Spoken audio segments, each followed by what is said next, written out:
to mind when I listened, because I've been listening to some of the commentary since this started. And my understanding of the issue is that there were 62 polling stations whose results were outstanding.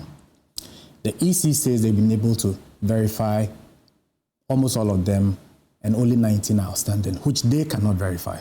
And so they want to do a rerun of the election. Now, the MPP, on the other hand, is saying a rerun is not necessary. We have our pink sheets, and you can use our pink sheets to verify it. And that the EC's decision to rerun it is because the EC is afraid of the NDC, because the NDC is in power right now. And Johnson Ketia only a week ago issued a threat. Was it really a threat that the EC? Yeah, but for me that brings to fore a very fundamental question about the Electoral Commission itself, because the NDC in 2020, in the 2020 election, the NDC basically claimed we won the election in 2020, and that the EC, through some shenanigans, managed to change the results and give it to the MPP. At that time, the MPP's refrain was that the Electoral Commission is completely independent. They are doing their own thing. Nobody can influence them in the things that they do, and so we need to respect what the EC says.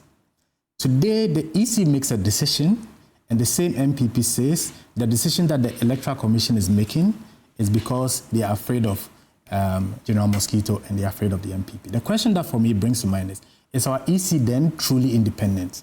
Is there something else that the rest of us don't know, that the politician knows? And that then, are there certain reforms that we need within the electoral laws to ensure that our Electoral Commission is truly independent, if that's what they say? Beyond that, I think the fair thing needs to be done. If the issue is that we cannot verify results, then let's do a rerun.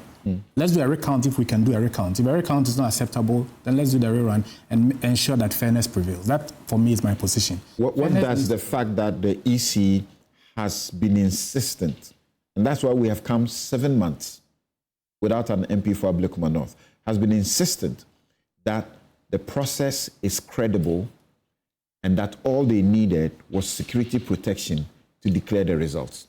Then suddenly they say we must do a rerun for these polling stations. What I understand, and I've read I tried to get a bit more information about this. What I've read in a few other places was that even within the AC, there was no alignment on how to deal with this. Okay, because the director of elections makes a decision, and then the director of training comes in and contradicts that decision and makes a different decision on how to approach this. So even within the EC, there hasn't been alignment on how to deal with this. So you can't necessarily say the EC insists that all they need is security. And so why don't we just provide them this? It's the same EC that comes back and says, yes, we have now been able to verify 62. We cannot verify 19 of them. We will need to do a rerun. They have said that since 6 months ago. So why didn't they say 6 months ago that a rerun, which the NDC was always asking for?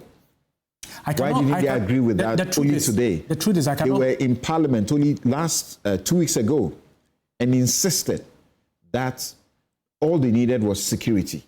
So let me put it this way. I cannot hold brief for the EC. But 6 months ago, there were 62 outstanding results. Today, there are 19. It could be that they've managed to verify a lot of them, and these are the ones they cannot verify. And this one is not about security. It's about actually getting to what the results are. But like I say, I cannot hold brief for them. They understand their processes. They are the ones that went through it. But the circumstances 6 months ago are not the same as today. Okay. We are not doing a rerun of 62. They are doing a rerun of 19. So perhaps something has changed within the EC itself, and that's why they've changed their mind. Vera, you have been following this at the CDD. You have been concerned about the fact that Ablekuma North has not had its MP